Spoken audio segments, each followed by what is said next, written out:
C'est Gaël, nous sommes toujours dans IDF1 chez vous au hameau de la Reine, dans le parc du château de Versailles, et je suis toujours en compagnie d'Alain Baraton, jardinier en chef du parc du grand château, non, du grand parc du château. Oui, c'est tout à fait ça, oui.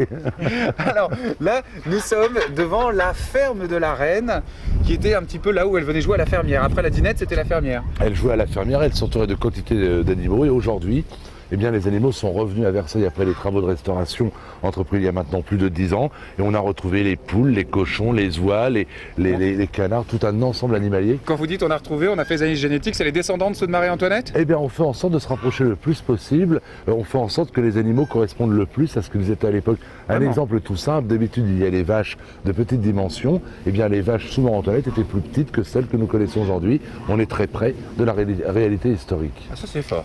Donc ça, c'est ce type même d'espèce, le type de poule par exemple, celle-là là, qu'on voyait à l'époque. En particulier, il y avait une grande tradition des poules à Versailles. Louis XV lui-même collectionnait les gallinacées. J'ai cru que vous parliez de ses copines. Non, j'aurais pu, ça fera l'objet d'une autre émission. Par contre, il est bon de préciser que tous ces animaux qui sont actuellement au hameau de la Reine sont, entre guillemets, la propriété d'assistance aux animaux. Ce sont des animaux qui ont été confisqués à leur maître pour mauvais traitement, et toutes ces petites bêtes mourront toutes, sans exception, de leur belle mort. On peut donc les regarder avec admiration et pas de tristesse. Je pense surtout aux dindes à quelques jours de Noël. Bah oui, c'est vrai.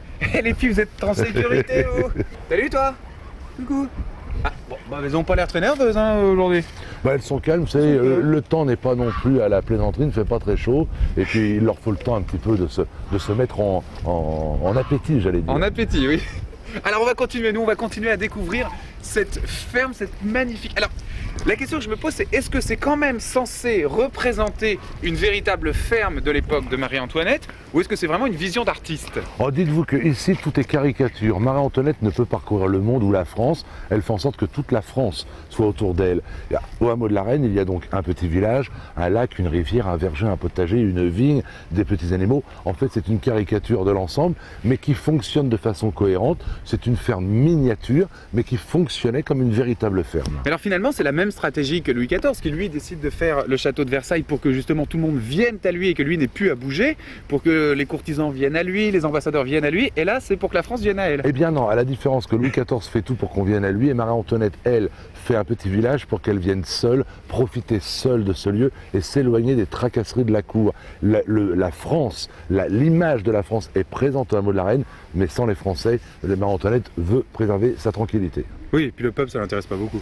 C'est pas que ça n'intéresse pas, mais quand vous êtes courtisé du matin au soir, souvenez-vous, je donnerai simplement quelques chiffres. Au plus fort de la royauté, 30 000 personnes travaillaient à Versailles, 22 000 courtisans. Imaginez une reine de France qui veut être quelques instants tranquille et qui est en permanence pourchassée par des fanatiques, des amoureux, des intrigants, des demandeurs, des mendiants. Ce serait le cauchemar. Ici, elle est tranquille.